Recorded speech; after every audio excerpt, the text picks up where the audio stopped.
What's going on, everybody? The Eagles lost. Um,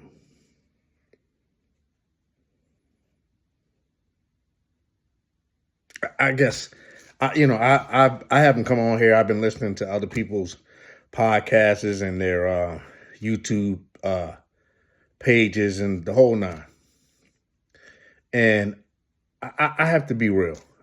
I listen to Seth Joyner. Seth Joyner, that's my man. Uh, I figure like that's the realest it's going to get as far as a true analysis and a true criticism of what's going on with the team, the players, and every fucking body. So I tune in to them mainly after the game. Everybody else just be on some fucking. Listen, you never hear me say subscribe to my channel, give me likes, none of that shit, because I'm not on here to do that. Right? This is sort of like my own fucking therapy. If you give me a like or you subscribe, that's on you. But one thing I will tell you, and I've been saying this, just go back and watch my other videos. Philadelphia sports fan and Philadelphia sports personality, right? We do this shit to ourselves. And you say, well, how is that? Because we don't call these motherfuckers out. Right? And the ones who do call them out, you want to fucking tar and feather them. Because the reality of what really is going to fuck on, you don't want to face. This is fill up your fans, and this is fill up your reporters. This is fill up your sports personalities. You want it to be the way your mind perceives it to be. Your mind is perceiving shit, I hate to say it, like somebody who's drunk, and you need to get sober. You need to get sober about Jalen Hurts. You need to get sober about Nick Sirianni.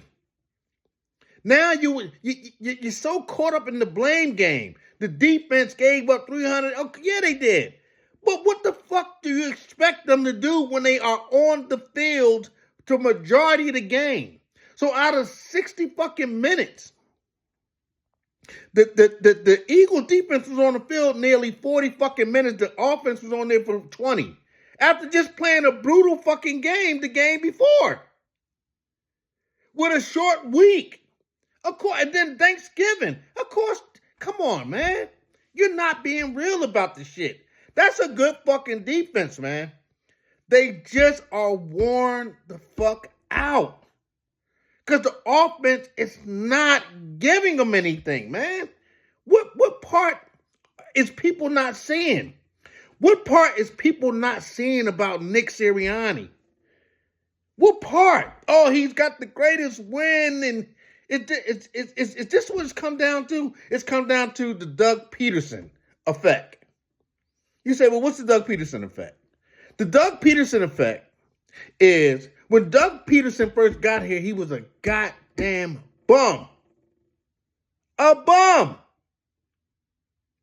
They magically went to the Super Bowl the following season, I believe. Won it all. Nick Foles is just starting to reveal, which I already known, anybody can see, that he was the one that went over there to the sideline and called Philly, Philly. Not Doug Peterson. That's why Doug Peterson called the timeout, because he had to fucking go over, analyze, and think about, oh, fuck all that, man. Just call this play. We win the Super Bowl. The following year, he takes the playbook because all his assistants is gone. And the Eagles are some shit. Laurie quickly pulls the trigger and gets rid of his ass. Now we have this same thing with Nick Sirianni. Nick Sirianni is a bonehead. Always have been. Always will be. He took over the play calling one year. That was a fiasco. That was a disaster. It had to be taken away from him. But Nick Sirianni's got some kind of fucking he's kind of a fucking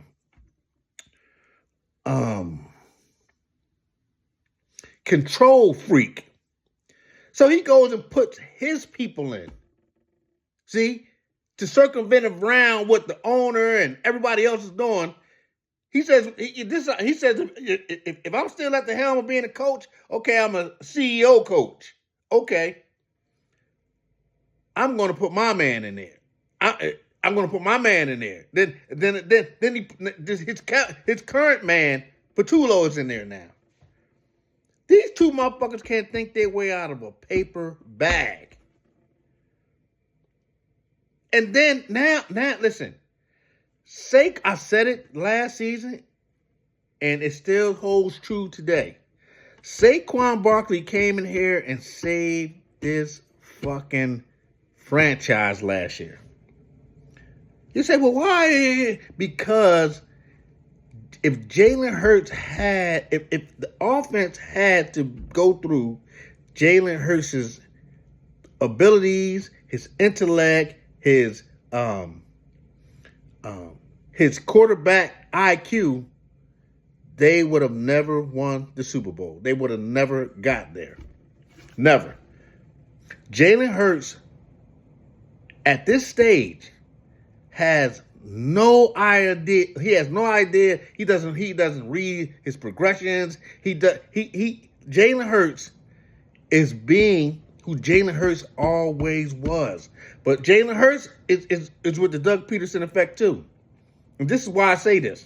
Because even though we knew that Doug Peterson was some shit as a coach and a play caller, but because he won a Super Bowl, how can you say anything about somebody who wins the Super Bowl? This is the same shit. This is the same shit with Nick Sirianni. You can't say nothing to Nick Sirianni. He won a Super Bowl. And then the narrative this year was, you can say what you want, but they winning football games. But they always do that little disclaimer in there. It's going to be a problem when they don't win football games. Well, now it's a fucking problem. And whose fault is it?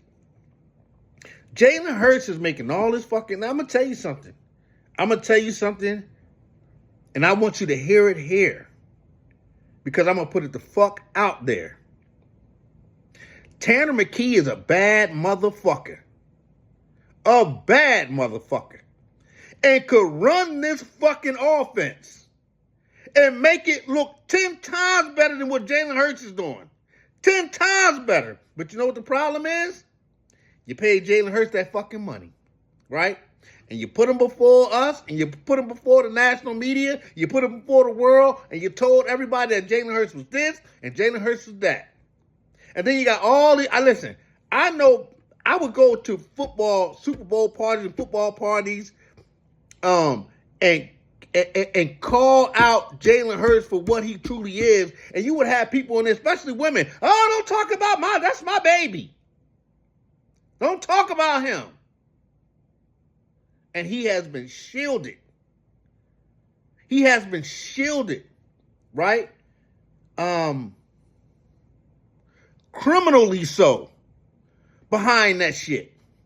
Now Jalen Hurts, and then he comes in with, I used to call him, you watch my old video, I was like, yo, this cool shit with him gets the fuck on my nerves. This coolie bop shit.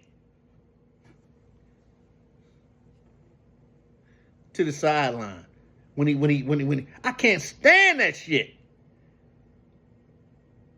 And did you see the Khalid Williams, when he had to go get that first down and shit, how his legs was fucking moving? Like, I'm going to get this first down. Jalen Hurts is...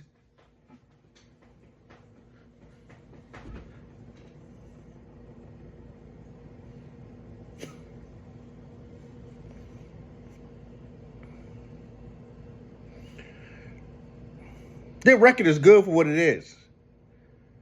Believe me, I don't know how their record is what it is. I mean, because, listen, their schedule was brutal. But this is the point in time in a season where you either gain steam or you lose it. And we have a Kevin Stefanski shit going on right now, but not against his quarterback, but this is with Kevin Patullo. Nick Sirianni will not say that this month, and then who do you give it to? Because he can't take it. He can't take the play calling. It's a hell of a quagmire. Jeffrey Lurie has to come down. He got to come down here on his own and go into these locker room, man, and go into these coaches' offices and shit. And he got to sit down and talk with these motherfuckers. And he got to tell motherfucking Nick Sirianni, listen, man, I pay your fucking check. You gonna do what the fuck I tell you to do, or you're gonna be out of here. And you'll know when he has done that, because he's gonna come either in a press conference or any other thing like that, and his whole tone, right? See, one thing I like about these other coaches and shit, they call motherfuckers out. He always wants to be nice, and no, it takes all of us. And he wants to be philosophical when you do this and you do that, and so it takes a team of two. All this old philosophical bullshit. Football ain't philosophical. Football is grit.